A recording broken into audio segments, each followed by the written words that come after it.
Alhamdulillah. Alhamdulillah. Wa ashhadu an la ilaha illallah wahdahu la sharika lah. Wa ashhadu anna Muhammadan abduhu wa rasuluhu. Amma ba'du. Ya ayyuha al-ikhwa. Donc le dernier ders qu'on a pris, dernière qaïda, c'était ad-din mabni ala al-masalihi fi jalbi wa dar'i lil-qaba'ihi, que la religion est bâtie sur les masalih, les intérêts généraux pour tout le monde, et pour les attirer et repousser le mal. Et d'ailleurs, c'était une règle que qu'on n'avait pas bien abordée dans les ders, c'est que anna dar al-mafasid muqaddam ala jalb al-masalih, que repousser un mal prévaut sur le fait d'apporter un bien. C'est-à-dire que toi, avant de vouloir faire ce qui est en plus, préserve ce qui t'est d'abord nécessaire, vital. C'est-à-dire, c'est une règle, en fait, elle est même universelle. Quand tu es un commerçant, la perte, c'est quand? C'est quand ton capital a été perdu. Demain, tu as un capital, tu l'investis dans un projet commercial. Le projet commercial, il échoue. Tu vois que ça ne rapporte pas. Qu'est-ce que tu fais à ce moment-là? Le commerçant qui est expérimenté, il sort son capital, il dit c'est bon, j'arrête là. J'ai pas gagné, mais ce que j'ai mis, je ne l'ai pas perdu non plus. Donc ça va, je peux recommencer ailleurs. Mais quand ton capital, là, il part, là, tu as perdu vraiment. Là, tu as fait faillite. Tu vois. Eh bien, en religion, c'est pareil. Ça veut dire que n'expose pas ton bien pour faire un bien en plus qui pourrait nuire à ton capital religieux. Et ça, c'est une chose dans laquelle on se trouve beaucoup aujourd'hui. Des gens veulent faire des actes de bien, qui jugent de bienfaisance. Et on expliquait qu'en fait, les masalih, c'est la religion qui les détermine, c'est pas nous. Ce qui est bien, ce qui est mal. Parce que les gens disent, ce que je fais, c'est un bien. Qui te dit que c'est un bien? Est-ce que tu as vu loin dans ce que tu fais? Non, pas juste ce que tu fais. Tu es sûr que c'est un bien? Tu peux voir que c'est un bien aujourd'hui et demain, en fait, c'est un mal. Tu vois. Donc, on dit en réalité que repousser un mal prédomine sur le fait d'apporter un bien. Et si on appliquait cette règle-là dans notre religion au quotidien, on ferait beaucoup de khayr. Le problème, c'est qu'on va faire des choses qui ne sont pas obligatoires au détriment de choses obligatoires. Tu vois. Des choses, par exemple, on va vouloir aider des gens en laissant nos proches dans la galère. Par exemple. Tu vois. Alors qu'à la base, ce sont tes proches qui sont prioritaires. Mathalan. Et ça, c'est une règle, elle est très large. Il faut la retenir, que repousser un mal prévaut sur le fait d'apporter un bien. Ça veut dire que évite le mal, en premier lieu. Tu vois, évite le mal. Car le minimum dans le bien, c'est de ne pas faire de mal. Le minimum du bien, c'est de ne pas faire de mal. Il a dit, Nabi sallallahu alayhi wa sallam, il avait interrogé sur les meilleurs sadaqa à un sahabi qui lui a dit que tu fasses telle chose, et il a dit, le minimum, un takouf sharaka anin nas. Au minimum, tu n'arrives pas à faire ça, à donner temps, à faire temps, au minimum, protège les gens de ton mal. C'est le minimum à faire. Ne nuis pas aux autres. Tu peux pas faire du bien? Fais pas de mal en tout cas. Au minimum, fais pas de mal. Et tu n'arrives pas à faire de mal? Tu feras du bien au fur et à mesure. Donc la religion n'appelle qu'à ce qui est bien pour nous. Tout ordre, toute recommandation et autres, c'est un bien pour nous. Et la religion, tout ce qu'elle interdit et réprouve, c'est un mal pour nous. Que ce soit une chose haram ou déconseillée ou ce qui s'ensuit. C'est que c'est un mal pour nous. Que ce soit une chose qui nous apparaisse maintenant, sur le champ, ou que ça apparaisse plus tard. Wallahu ya'lamu wa antum la ta'lamun. Allah il sait, nous on ne sait pas. Donc là on va prendre l'autre règle qui dit فإن تزاحم عدد المصالح يقدم الأعلى من المصالح. Il dit que lorsque se rencontrent différents biens à faire dans un même moment, alors on fait prévaloir le meilleur de ces biens-là. On met en avant cette chose, le meilleur de ces biens-là que tu peux faire, choisis le meilleur d'entre eux. Au moment où tu ne peux pas tout faire en même temps. يقول إذا دار الأمر بين فعل إحدى المصلحتين وتفويت الأخرى بحيث لا يمكن الجمع بينهما رُعِيَ أكبر المصلحتين وأعلاهما ففعلت فإن كانت إحدى المصلحتين واجبة والأخرى سنة قدم الواجب على السنة. Donc il a dit que tu as un choix entre deux actes en un seul moment. Si jamais tu fais un, tu pourras faire l'autre à côté. Alors à ce moment-là, tu peux pas faire les deux ensemble. À ce moment-là, tu regardes lequel des deux est le plus profitable et tu fais devancer celui-ci. Par exemple, ils disent si jamais tu as un choix entre deux actes, un qui est obligatoire et un qui est juste une sunna recommandée. Lequel des deux tu fais à ce moment-là? L'obligatoire. Car c'est le minimum à faire, c'est l'obligation. يقول مثل إذا أقيمت الصلاة على الفريضة لم يجوز ابتداء التطوع وكذا إذا ذاك الوقت وكذلك لا يجوز نفل الصيام والحج والعمرة وعليه فرض بل يقدم الفرض. Il dit par exemple, c'est l'heure de la salat, tu es au masjid, comme il dit le hadith, إذا أقيمت الصلاة فلا صلاة, comme قال النبي صلى الله عليه وسلم, parce que la salat a été annoncée, l'Iqama, il n'y a plus de salat nafila à faire. Pourquoi? Car cette nafila va t'empêcher de faire ce qui est obligatoire, faire le takbirat et haram avec l'imam. Quand l'imam dit Allahu Akbar, il faut que tu sois avec lui et dire avec lui. Et toi, tu es en sous-jude en train de faire une nafila. Non, ça c'est khata.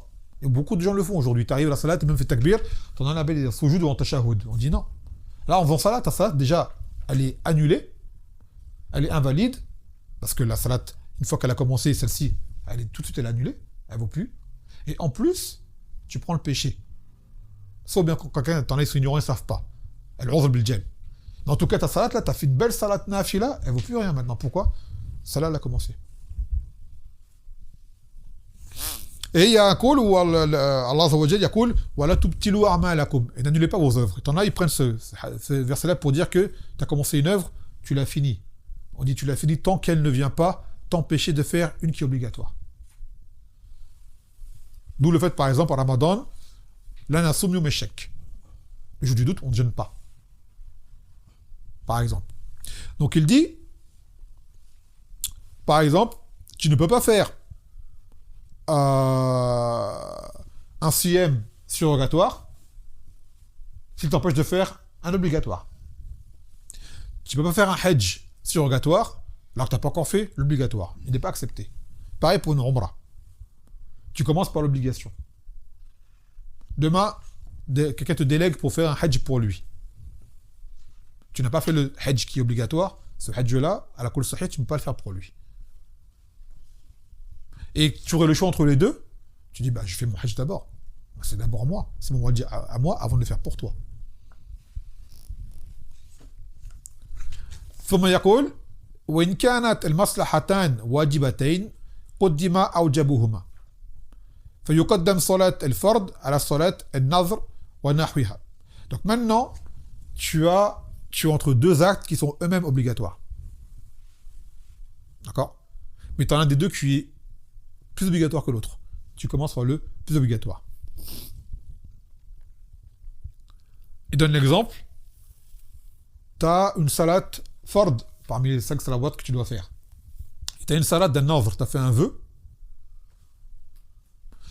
Et je sais pas, dans ce vœu, tu as dit que si j'ai telle chose, je ferai telle salat. Tu as eu ce que tu voulais.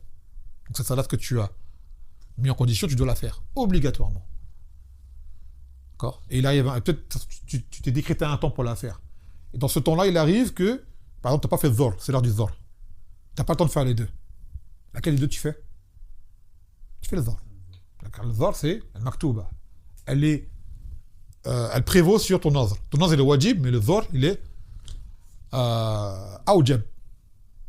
Il dit وكالنفقة اللازمة للزوجات والأقارب والممالك تقدم الزوجات ثم الممالك ثم الأولاد ثم الأقرب فالأقرب وكذا صدقة الفطر. Il dit par exemple la dépense qui est obligatoire pour les épouses et pour les proches et pour les esclaves. Et bien ce qui est en priorité, c'est ce qui est pour les épouses. Alors on dit que tu n'as pas assez d'argent pour tout le monde. Et tu as tous ces gens-là à faire une nafaka. Ben, les premiers qui sont en première ligne, ce sont les épouses. avant tout. Il dit ensuite les esclaves. Et ensuite les enfants. Le dalil, je ne le connais pas, l'auteur ne l'a pas cité. Donc, on est pourquoi Allah alam. Je ne sais pas, j'ai pas de dalil pour ça. Que l'esclave passe avant l'enfant. Et ensuite, après les enfants, les proches, ça peut être les oncles, les cousins, mais ceux-là sont les prioritaires. Et à leur tête, les épouses. À leur tête, les épouses. Il dit pareil, Zakat el-Fitr, par exemple, tu dois sortir Zakat el-Fitr, à la fin de Ramadan, il t'a pas assez pour tout le monde. Bah, tu sors pour ton épouse en premier, avant les autres. Et si après tu as assez pour deux, eh ben, tu mets celui qui est en priorité en deuxième position. Tu as assez pour trois, voilà. Ainsi de suite. Tu codes d'homme celui qui est prioritaire.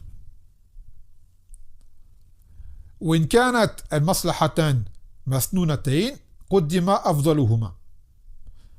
Maintenant, si tu as deux actes qui sont des sunnas surrogatoires, alors tu codes la sunna qui est la meilleure des deux.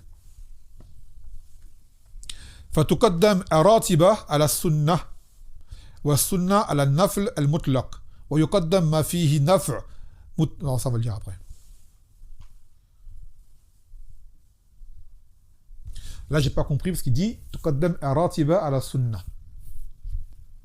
La ratiba, c'est la salat qui est rattachée à l'obligatoire. Par exemple, 4 avant le Dhor, 2 après le Dhor, 2 après le Maghrib, 2 après l'Isha, et les 2 du Fajr avant le Fajr. C'est ça la ratiba. Il dit tu qaddam la ratiba à la sunna. Je ne sais pas quelle sunna il parle.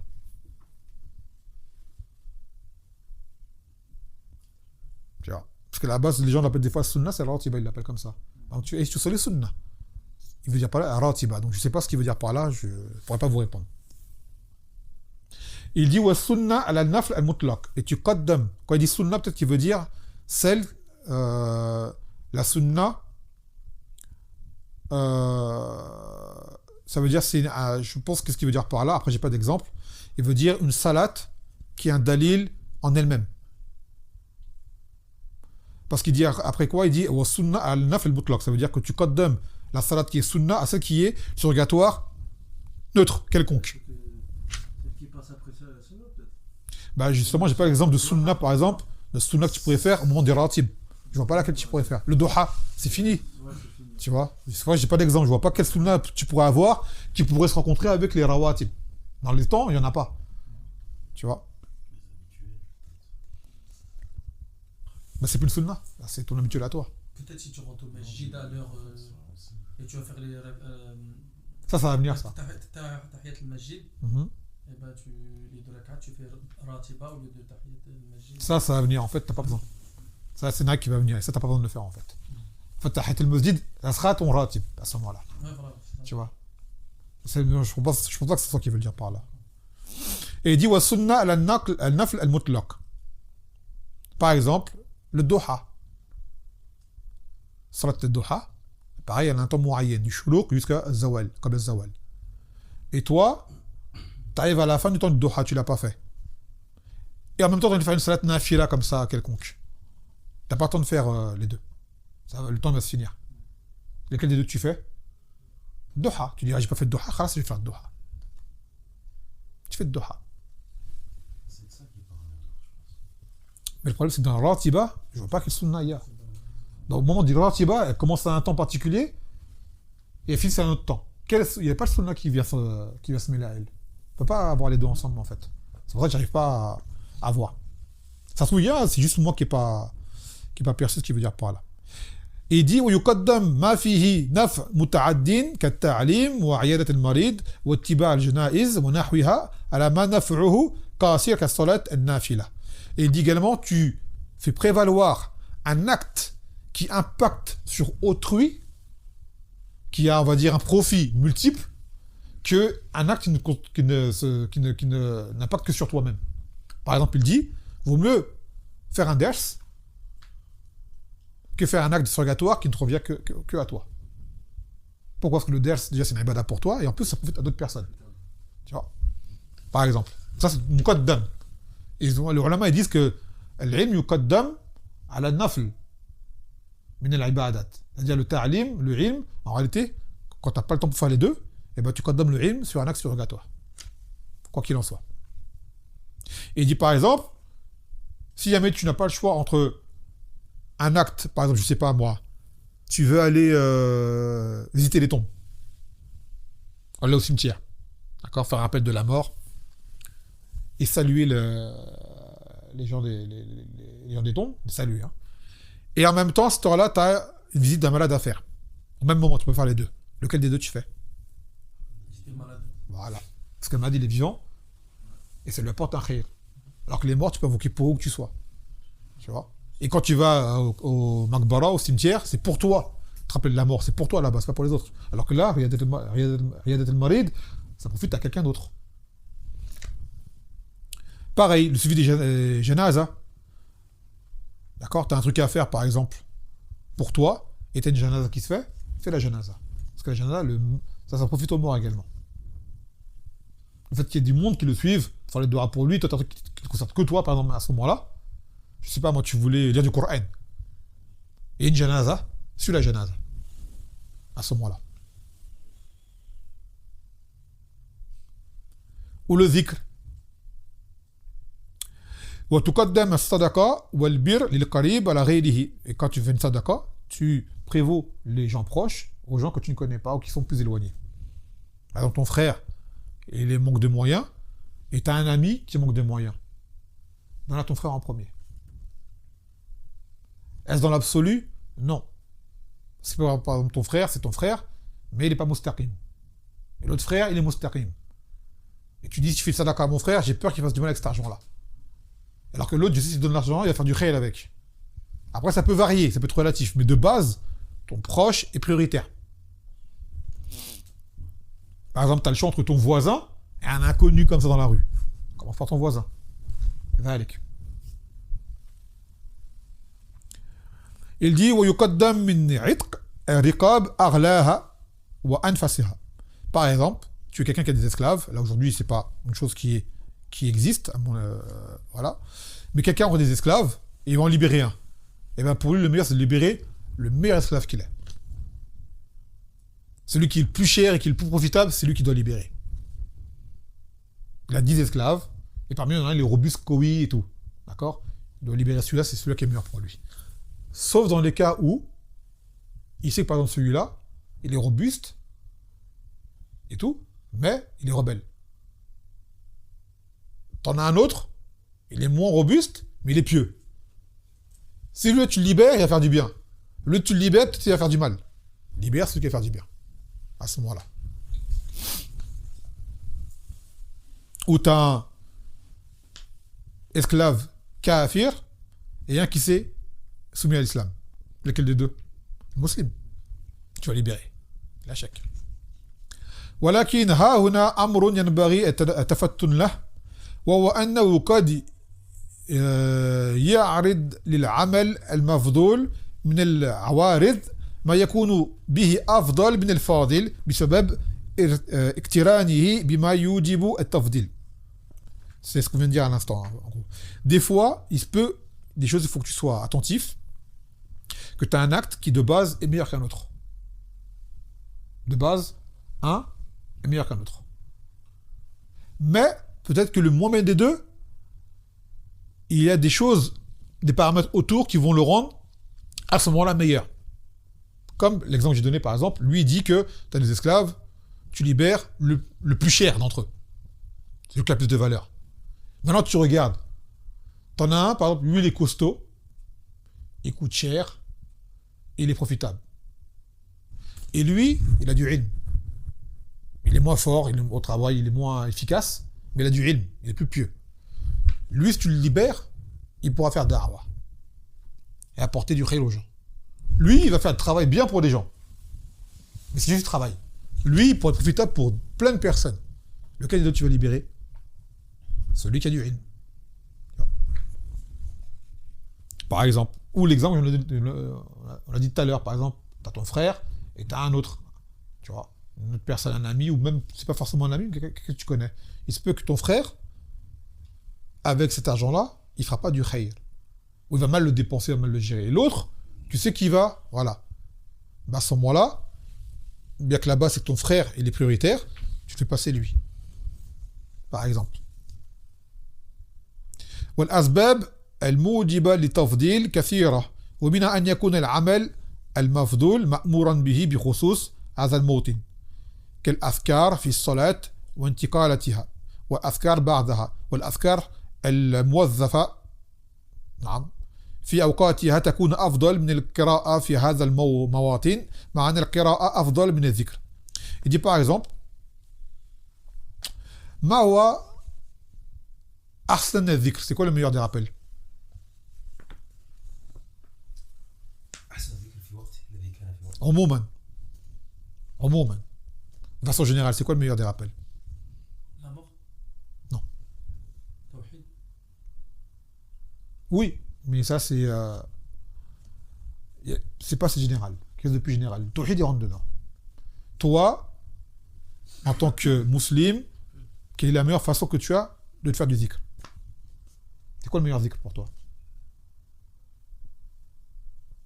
Allez pas loin, c'est à côté, c'est ce qui est le plus proche de vous. Ça rentre dans hein? Le rappel. C'est ça le rappel. Quel rappel? Quelle a porté tout le monde de façon générale? C'est quoi le meilleur rappel pour le musulman? C'est quoi la base de son rappel? Adorer Allah. Oui, mais Conseil. non, Ad-da'wa ila Allah. tout le monde ne peut pas faire da'wah. Mm. Vous allez loin, en fait, vous voulez voir, c'est évident, mais je sais pas pourquoi vous n'y pensez pas. Le Coran. Barakallahu fik. Le Coran. Parce que le tawhid, d'où tu le prends? Le Coran. Le conseil, d'où tu le prends? Le Coran. Tu vois. La da'wah, d'où tu la prends? Donc, c'est le ahsan al-zikr, c'est le Coran. Donc, le Coran, c'est le zikr de façon générale, c'est le meilleur zikr. D'accord? Maintenant, est-ce que ce zikr-là, il n'y a pas des moments où un autre sera meilleur que lui? Si, il y a des moments où autre chose sera meilleur que ça. Par exemple, بين الإقامة بين الأذان والإقامة il a dit Nabi sallam هذا وقت لا يرد دعوة. C'est un moment où les doigts sont exaucés. Donc toi à ce moment-là, au lieu de prendre un mushaf de base, hein, après bon, on oublie souvent, on dit bon, lève tes mains, fais les doigts. À ce moment-là, c'est mieux pour toi de faire du zikr que de lire le Coran en soi. Les deux c'est du zikr. Mais t'en as un, là, il a une preuve qui dit qu'à ce moment-là en particulier, d'accord? En particulier, tes doigts ils sont exaucés. Donc le Coran, tu pourras peut-être le lire plus tard. Prends pas ton mushaf, fais tes azkar. Regardez par exemple une erreur que beaucoup de gens y font, qui est répandue. Vous les voyez, après les salawat, chez les awam, tous lèvent les mains et font le dua. On dit c'est pas maintenant le dua, c'était avant. C'était avant. On dit pas t'as pas le droit de faire le dua après la salat. Mais en faire une habitude et croire que c'est ce moment-là, ça non. Les dua t'en fais quand tu veux de base. Mais faire un tarsis, de faire le dua après les salawat comme ils font tous, on dit ça, non, c'est pas sunna ça. Le Nabi sallam il a dit que le moment pour le dua c'est avant la salat. Donc toi à la base, si vraiment tes doigts là tu veux les faire pour que Allah te réponde, viens tôt au masjid, si tu peux, ou alors fais quelque chose et après l'adhan, à ce moment-là, invoque. Là, c'est sunnah et là, c'est profitable pour toi. Ah mais le faire tout le temps après la salawat, ça c'est une coutume que tu as pris des gens sans preuve à la pute, tu as vu tout le monde le faire, tu le fais, mais c'est pas une chose à faire. Comme avant le fajr. Hein? Comme avant le fajr. Par exemple. Tu vois? Comme par exemple, avant le fajr. مثلا une autre masala qui ressemble à celle-ci, le tarawih. Tarawih. À la base, si on regarde les adillah de façon précise, le meilleur moment de tarawih, ce serait quand? Dernier tiers de la nuit. En vrai. Parce que c'est là où Allah les descend et que les doigts sont exaucés. Cependant, tarawih, c'est une salat, c'est une sunna de le faire en groupe derrière un imam. Et la plupart des gens ne viendront pas à la fin de la nuit. Donc on regarde la maslaha générale qui est profitable pour tout le monde, c'est quand le meilleur moment? Où il y aura plus de monde? Après l'Isha. C'est plus simple. Donc, à ce moment-là, on va dire tarawih après l'Isha, en jama'a, c'est mieux pour l'ensemble des gens. Ça leur facilite. Si on faisait tarawih à la moitié de la nuit, ou quoi, la moitié ne serait plus là. La moitié ne serait plus là. Donc dis, laisse les gens profiter, facilite-leur, fais-leur à ce moment-là. Et celui qui est vraiment couille ou quoi, il fait chez lui à la fin de la nuit. Il n'y a pas de problème par rapport à ça. C'est comme pareil, la femme, sa meilleure salade, elle est où? À la maison. À la maison.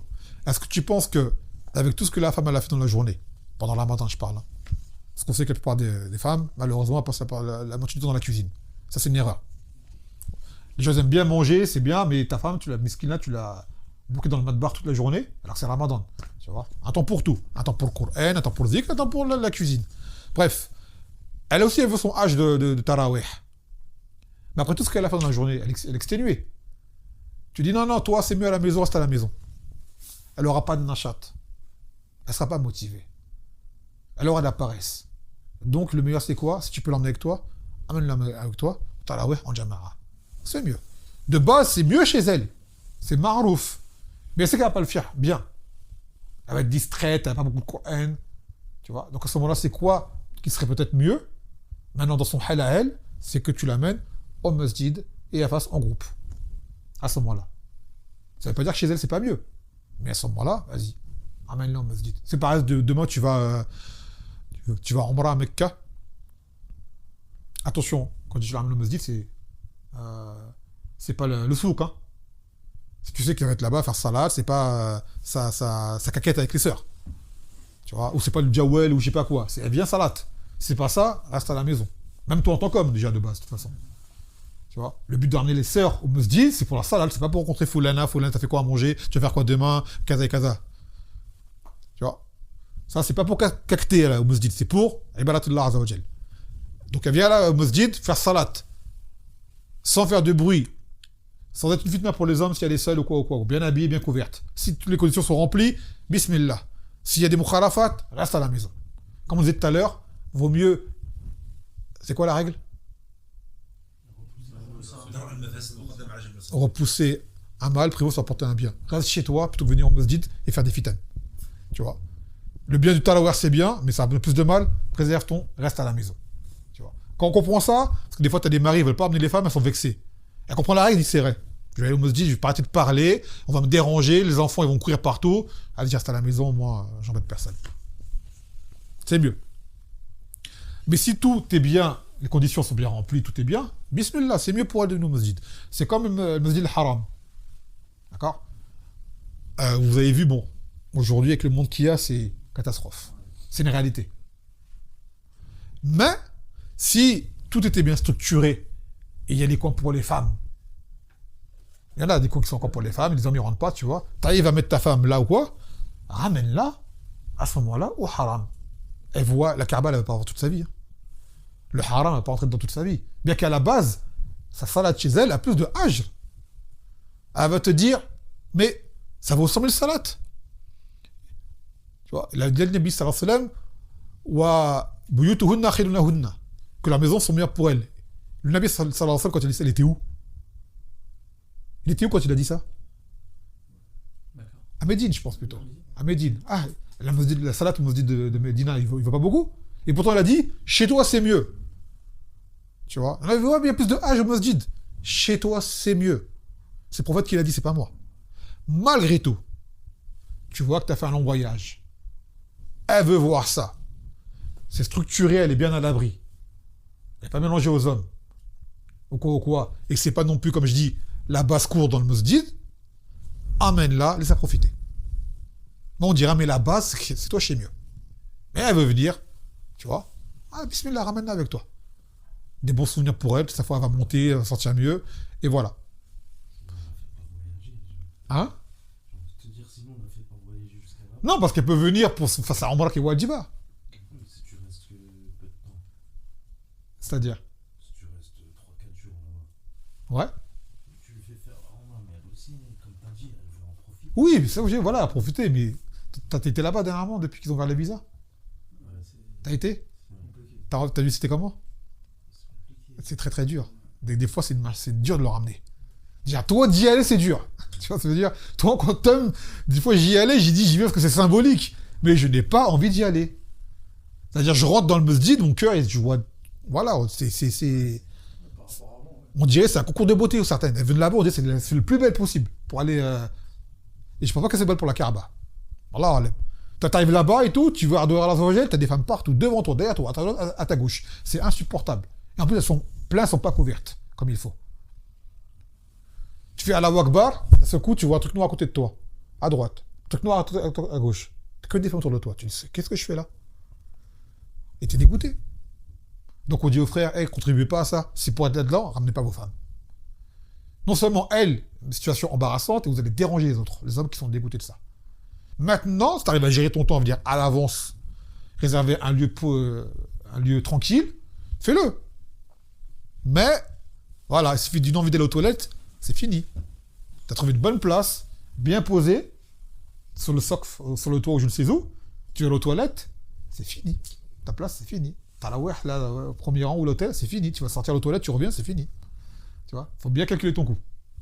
Il faut vraiment un plan d'action pour bien gérer la chose. C'est pareil, le Eid, salade du Eid au haram, c'est symbolique, mais c'est extrêmement pénible. Il faut que tu partes depuis 3h du matin.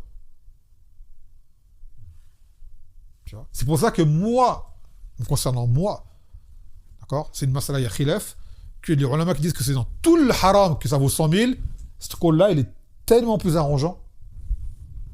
Ça veut dire que tu as la même récompense. C'est toujours mieux là-bas, certes, mais les 100 000, c'est pas que là. Dans tout ce qui est le haram, c'est valable. Tu vois. En même temps, tu facilites aux gens. C'est comme cette loi qu'ils ont fait les Saoudiens, qui beaucoup de gens s'en plaignent, mais en réalité, c'est une sagesse. Qui disent que si jamais tu fais pas ta umrah, tu n'es pas en ihram, tu viens pas en bas. Il y en a, ils s'offusquent. On dit, mais c'est normal, Harry. Toi, tu as déjà fait ta umrah. T'en as, ils n'en ont jamais fait. Tu viens, tu fais une zahma pour rien. Tu fais une foule pour rien. Laissez profiter. T'as profité, t'as aimé, oui. Laissez profiter. Imagine, tout le monde vient, je crois qu'on vient tous là en bas, habillés en ihram. Mais c'est impossible à faire. Pense aux autres derrière, tu vois. Donc toi, tu veux faire ton tawaf, va au premier étage. Va au deuxième étage, il est où le problème? Tu fais ton tawaf. Non, je vais être en bas près de la Kaaba. Tu vois. Mais en faisant ça, tu vas déranger d'autres personnes qui n'ont jamais fait leur umrah. Ils sont venus de loin, ça fait des années d'attendre ça, ils arrivent à cause de 1, 4, 5, 100 comme toi, ils sont serrés, ils se marchent dessus, ils perdent leur femme, ils perdent leurs trucs. Tu vois. Donc cette loi-là, en réalité, elle a une sagesse derrière. Moi, je la comprends. Je la comprends. Et je dis aux frères, faites pas je mets mon ihram comme ça et pour aller en bas, va pas en bas. Va au premier étage, habille-toi normal. Tu mets ton ihram, si tu veux le mettre, tu le mets. Mais tu fais pas genre t'es muhrim pour aller en bas, faire le tawaf en bas. Tu vois. S'il y a du monde où c'est zahma, laisse les gens profiter et va en haut. Tu vois. Va en haut. Comme toi t'aurais aimé faire ton tawaf tranquille, laisse les gens faire tawaf tranquille. Donc, comme on le disait tout à l'heure, des fois tu as des actes qui de base sont meilleurs, mais dans une situation particulière, celui qui était moins bien va lui prévaloir à ce moment-là. Donc toi, à ce moment-là, sois faqih. Prends bien tous les paramètres en compte et tu dis en fait, maintenant, cet acte-là est meilleur pour moi de le faire que tel et tel moment. Regardez par exemple Aïcha, radiyallahu anha, dans ces masala qui profitent dans les cités de Shawwal, qu'on répète souvent. Aïcha disait qu'elle ne pouvait faire son cycle de Ramadan, parce que comme c'est une femme, elle a ses menstrues. De base, une femme qui a ses menstrues ne pourra jamais faire Ramadan d'affilée.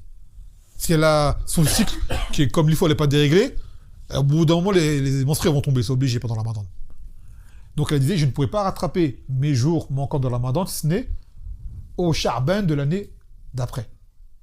Donc de là, les ulama ont dit, si elle dit ça, c'est que elle ne faisait pas Sitat Shawwal. Il dit, c'est pas possible qu'Aïcha n'ait pas Sitat Shawwal. C'est pas possible. Et on va dire, si c'est possible. Parce qu'elle faisait quoi? Ce qui était awjab pour elle, qui était d'obéir et d'être au service de son époux. Car ça, c'est wajib. Sitat Shawwal, c'est pas wajib. Donc elle a qaddam la khidba du Nabi sallallahu alayhi wa sallam au fait de faire Sitat Shawwal. C'est-à-dire, pour être disponible pour le prophète sallallahu alayhi wa sallam, tu vois, elle pouvait que jeûner qu'à la fin de l'année, avant Ramadan qui arrivait. Tu vois. Aujourd'hui, par exemple, tu as ta femme, un exemple, elle veut faire Qiyam al-Layl. Et toi, tu as ta masculinité qui s'exprime. Tu veux qu'elle vienne auprès de toi. Tu l'appelles. Elle dit, je fais tarawih. Je fais Qiyam al-Layl. Je dis, je suis désolé. Mais Qiyam al-Layl, là, c'est surrogatoire. Moi, mon appel à moi est obligatoire. Donc la femme, à ce moment-là, il ne faut pas qu'elle le prenne mal. Il faut qu'elle se dise, ton Qiyam al-Layl, tu l'as fait pourquoi? Pour Allah Azza wa Jal. Pour avoir du hajj. Et bien, tu as plus de hajj là à répondre à ton mari que le Qiyam que tu vas faire là maintenant. Donc si vraiment c'est Allah que tu veux ou quoi, la porte du hajj est toujours là. Hein. Ton mari t'a pas dit, t'as pas de hajj. T'en as un autre, une autre façon. Et peut-être même sera meilleur pour toi. Car celui-ci est obligatoire. Tu vois. Et parce que des fois, ça arrive souvent que le mari dit ça à sa femme, elle le prenne mal. Pareil, pourquoi le Nabi sallallahu alayhi wa sallam, il a dit qu'une femme ne peut jeûner en présence de son mari qu'avec sa permission? Pourquoi? C'est quoi la illa, c'est quoi la cause? C'est pour qu'elle soit prête pour son mari. Exactement. Ça prouve que l'appel à son mari, servir son mari, d'accord, cela prévaut sur ses surrogatoires. Ça revient à la règle. Ça revient à ça. D'où le fait que je vous annonce que demain, Inch'Allah Ta'ala, le ders sera un rappel qui est d'ailleurs relatif à cette règle par rapport à une gangrène qui se répand en notre Ummah en cette époque, qui est la multitude de divorces dans les couples à la demande des femmes de façon illégitime. Et ça, faut en parler. Donc, il y a une sœur, Hafizahullah Ta'ala, une sœur d'expérience, qui a écrit un conseil aux jeunes sœurs, souvent c'est les plus jeunes, tu vois, après ça peut être d'autres personnes, par rapport à ça, pour leur faire comprendre les erreurs commises dans ce domaine-là, que trop de femmes demandent le divorce pour rien et ne réfléchissent pas aux conséquences, et que ça amène à détruire les foyers des familles. Et cette sœur-là, en fait, elle-même étant seule, avec des enfants séparés pour des raisons légitimes, parce que la sœur, on sait qui elle est, on connaît son histoire, concrètement, pour faire comprendre aux sœurs, voilà, un conseil pour elles, fraternel, de ourte, de grande sœur à ses petites sœurs. Et demain, Inch'Allah, je vais lire ce conseil de cette sœur-là, avec un ta'liq, un commentaire, un nasiha pour les femmes. Et à la base, ce qui coïncide bien, c'est que cela correspond à la règle. Ça correspond à la règle qu'on a pris aujourd'hui. Donc rendez-vous, Inch'Allah, demain à la même heure, vers 18h10. Là, ce sera une nasiha principalement pour les sœurs, par rapport à ce phénomène qui, malheureusement, fait beaucoup, beaucoup de mal. Et souvent, on le réalise quand il est trop tard. طيب فنكتفي بهذا القدر فسبحانك وبحمدك لا إله إلا أنت أستغفرك وأتوب إليك والسلام عليكم ورحمة الله وبركاته.